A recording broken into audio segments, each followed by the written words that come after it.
Il n'y a que quelques trucs dont on ne peut pas se passer dans la vie. Manger, boire, dormir. Et si je te disais qu'il y a un autre besoin essentiel qu'on a et qu'on va l'utiliser pour que tu deviennes le mec le plus sociable du monde? Installe-toi bien BG, parce qu'aujourd'hui je vais te parler du besoin d'être important. Durant tout mon collège, j'étais pas vraiment hyper social. C'est-à-dire que j'avais quelques potes, mais il n'y avait pas beaucoup de monde avec qui je parlais. Avec le temps, j'ai réussi à me faire de plus en plus de potes et à étendre mon cercle social. Bon, tu me diras que faire des vidéos dev perso, ça aide aussi pour ça. Mais c'est toi le mec qui fait les vidéos sur le développement personnel. Mais non mon gars, tu m'as reconnu. Et au passage, t'es abonné ou t'es pas abonné? C'est vrai que ça rend plus simple le fait de se faire des potes. Mais au-delà de ça et du fait de pratiquer en parlant avec les gens, il y a un truc qui m'a fait progresser beaucoup plus vite en termes de relations sociales. C'est la lecture du livre Comment se faire des amis de Dale Carnegie. Bon, au-delà de te faire passer pour un con quand tu le lis en public à cause du titre Comment se faire des amis, eh bien ce livre, c'est un banger. C'est d'ailleurs pour ça qu'il s'est vendu à plus de 40 millions d'exemplaires, ce qui est vraiment exceptionnel. Aujourd'hui, j'ai décidé de vous parler du passage qui m'a le plus marqué dans ce bouquin. Et pour vous l'introduire, voici une petite fable. Après un long jour de labeur, une fermière posa en guise de souper devant les hommes de la ferme un gros tas de foin. Et comme ces derniers lui demandaient avec indignation si elle était devenue folle, elle leur répondit: comment je pourrais-il savoir que vous feriez la différence? Voilà 20 ans que je fais votre cuisine. Et pendant tout ce temps-là, vous m'avez jamais dit une seule fois que c'était point du foin que vous mangiez. Ce qu'il faut que tu comprennes mon gars, c'est qu'on est tous comme la fermière. On a besoin de se sentir important quand on fait un truc. Si tu te la butes au sport et que ta famille te le fait remarquer, tu vas trahir 2 fois plus. Mais si personne ne te parle de tes progrès au sport, ça va être plus compliqué d'avoir la déterre. Charles Schwab, c'est une fortune qui pèse plusieurs milliards aujourd'hui. Mais c'est surtout l'un des premiers hommes de tous les États-Unis qui a eu un salaire annuel de plus d'1 million de dollars. On pourrait croire qu'il était autant payé tout simplement parce que c'était un génie, ou bien parce qu'il comprenait la métallurgie, le truc dans lequel il bossait,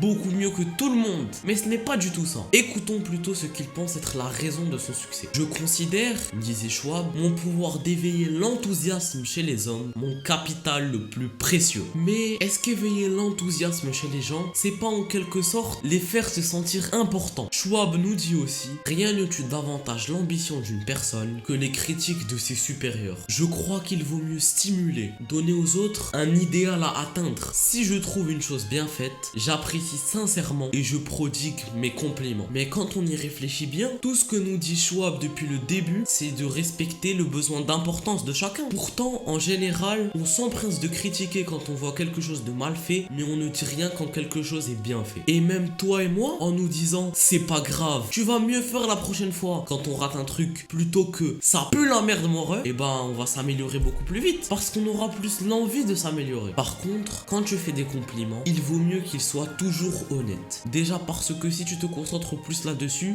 il y a beaucoup de trucs que tu vas trouver très nice chez les personnes de ton entourage et que tu pourras utiliser pour les complimenter. Et donc il n'y a pas besoin de mentir sur tes compliments si tu as déjà des trucs concrets que tu peux leur dire. Le principal problème si tu fais l'éloge des gens en les complimentant avec des trucs que tu ne penses pas vraiment, c'est que tu vas te faire cramer. Parce que si tu dis un truc et que tu ne le penses pas vraiment, ça se voit. Mais non, c'est toi le mec, t'as 200 abonnés. C'est incroyable mec.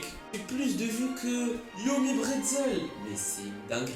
Merci mon gars, c'est gentil. Par contre, je sais pas pourquoi ça sonnait pas très honnête. Au passage, on peut avoir l'impression que ce besoin d'importance, c'est juste de la broscience. Mais pas du tout. Il y a plein de craquitos qui parlent de ça. Freud, le daron de la psychologie, nous dit lui-même: tous nos actes sont provoqués par 2 désirs fondamentaux: le désir sexuel et le désir d'être reconnu. Il y a aussi William James qui a un QI entre 250 et 300, c'est une dinguerie, et qui est un grand psychologue américain. Et lui, il nous dit: le désir le plus profond de la nature humaine, c'est la soif d'être apprécié. Et on remarque que lui, il nous parle carrément de soif d'être apprécié. Comme si le besoin d'être apprécié, c'était aussi important que boire de l'eau. On peut même étendre le raisonnement de ces génies en disant que la façon dont tu réponds à ton besoin d'importance caractérise hyper bien ta personnalité. Comparons par exemple Dillinger, un voyou qui est hyper heureux de se faire arrêter parce qu'il est en première page des journaux, et Rockefeller qui répond à son besoin d'importance en bâtissant une fortune mondiale et en construisant des hôpitaux.